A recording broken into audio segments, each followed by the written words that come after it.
The movie begins as we're introduced to Ellie Chu, who lives in a small town called Squamish.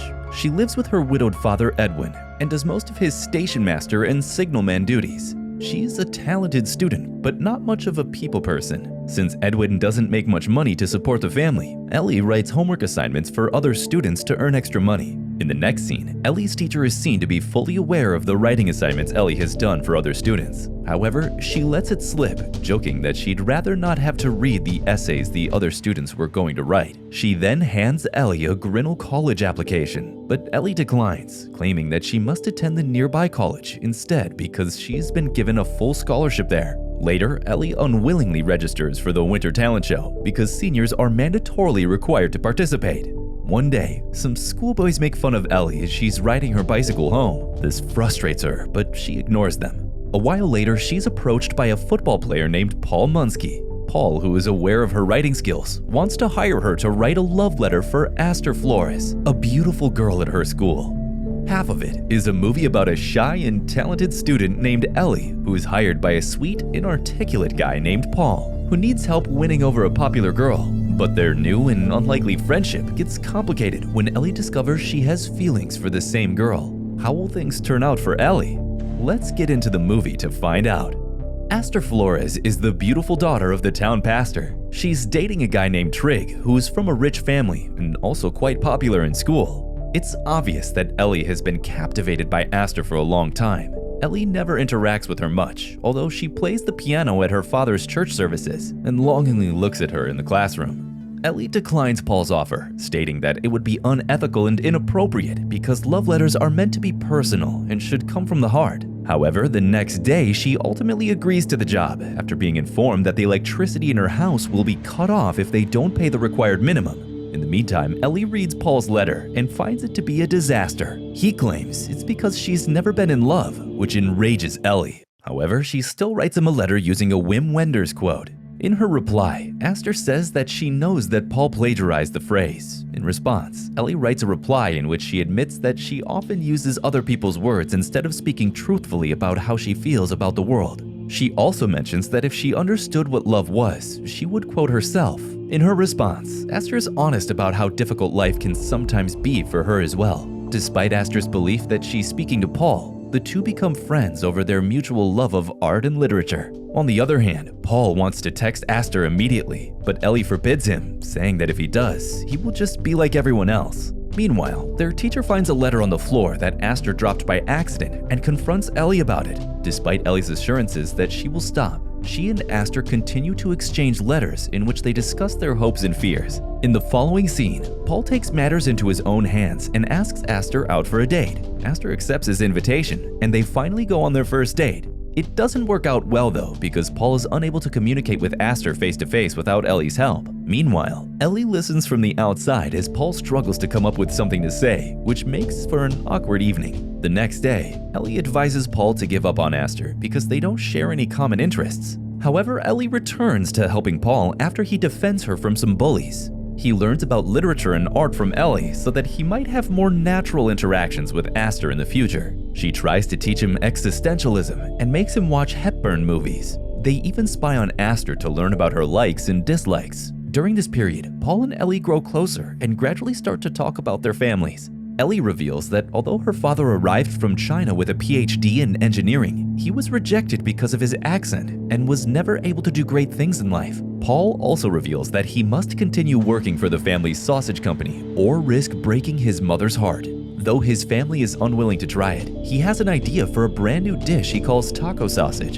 He also admits that he has tried contacting food reviewers in larger cities, but he has not received a response. Later, Paul prepares the taco sausage for Ellie and Edwin's dinner. In the next scene, Paul goes on a second date with Aster. Again, Paul is having trouble communicating with Aster as they have nothing in common to talk about. But this time, Ellie starts texting Aster as Paul and explains that he finds it difficult to converse while Aster is around. Paul is unaware of what's happening. However, Aster finds it adorable that Paul seems nervous in her presence. This makes the situation better and things start to go well. To Ellie's surprise, Paul suddenly gets up and tells Aster how much he likes her and that he doesn't want to just be friends. Hearing this all of a sudden, Aster is speechless and unsure of what to say. Meanwhile, Ellie seems to be upset and she leaves the place immediately. But The next day, Paul informs her that he and Aster kissed. When Ellie wonders about how he knew it was a perfect time, he replies that sometimes a girl will glance at you and you should take a hint. In the following scene, it's time for Ellie to perform at the Winter Talent Show, but because some of the bullies interfered with her piano, she's unable to play it well.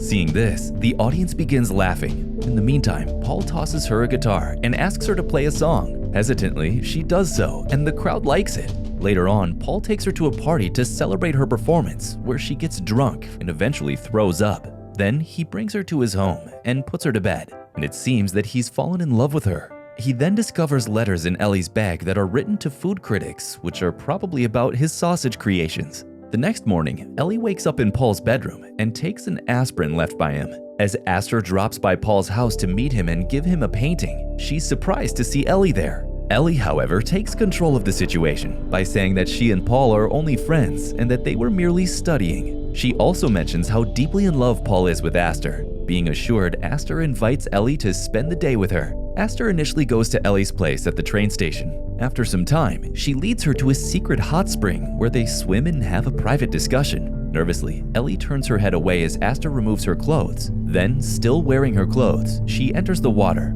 Aster admits she overheard Trig telling her father that he was going to propose to her and was unsure if she should accept. While chatting, Ellie tells her that she doesn't believe in God, and Aster says she doesn't know what she believes in. But she adds that after praying for a sign, she received Paul's letter. Meanwhile, Paul and Ellie's father form a connection while making sausages at Ellie's place. After dropping Ellie off, Aster encounters Paul while he's taking out the trash. She asks him if he believes in God, and he replies that he does. They then kiss, and Paul invites her to watch him play football. In the meantime, Ellie is watching them through her window. For some reason, Ellie decides to apply to Grinnell College at that point. In the following scene, it's the big game day for Paul. Ellie cheers as Paul scores the lone touchdown for their infamously terrible team. He glances up to the crowd to see Aster encouraging him, then turns to see Ellie doing the same. Following the game, Paul tries to kiss Ellie since he's fallen in love with her and thinks she loves him too, but Ellie is horrified and refuses him. To make things even worse, Aster sees both of them. Ellie tries to clarify the situation, but Aster walks away angrily. At that moment, Paul realizes that Ellie is in fact in love with Aster, not him. Because of his religious upbringing, Paul warns Ellie that it's a sin and that she will be going to hell. Later on, Edwin asks Paul if he and Ellie broke up when he delivers sausage to him. Paul replies that they weren't dating. Edwin tells Paul that lately, Ellie appears depressed. Meanwhile, Paul informs Edwin that he does not see her. Edwin then shares with Paul how Ellie helped him when he was unable to continue after the death of his wife. Afterward, Paul is startled when Edwin asks him whether he has ever loved someone so deeply that he wouldn't change a thing about them. After a few days, everyone is at the church, and Trig asks Aster to marry him. Hesitantly, Aster says yes to his proposal. Suddenly, Ellie stands up and says no. Paul then stands up and declares that pretending is not a part of love and that no one should have to fake it since he has come to see how difficult it is to pretend your entire life. Ellie then admits that she's been pretending and informs everyone that love is not gentle or patient, but awful, selfish, and bold instead. She says that making an effort and failing is more important than finding your perfect partner. Also, she adds that it's about being able to ruin a good artwork to make it a great one. Hearing this, Aster realizes that it was Ellie with whom she had been talking all along. Angrily, she slaps Paul and leaves. In the next scene, Ellie is encouraged by Edwin to attend Grinnell because he wants her to avoid becoming like him. Ellie ultimately decides to go to Grinnell, and just before leaving, she visits Aster to offer her apology. Aster says that she's applying to art school as well. She also acknowledges that she had known it was Ellie all along in her heart, and she wished things were different. Aster concedes that she's uncertain about her entire scenario and that perhaps in a few years she will be sure. Then Ellie kisses Aster and promises to see her in a few years.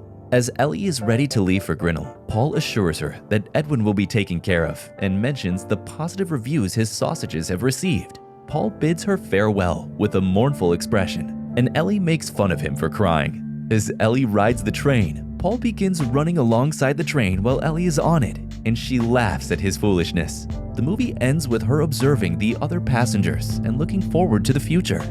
That was it for today, guys. Hope you enjoyed it. Make sure to hit the like button and subscribe to our channel. Check out this video now.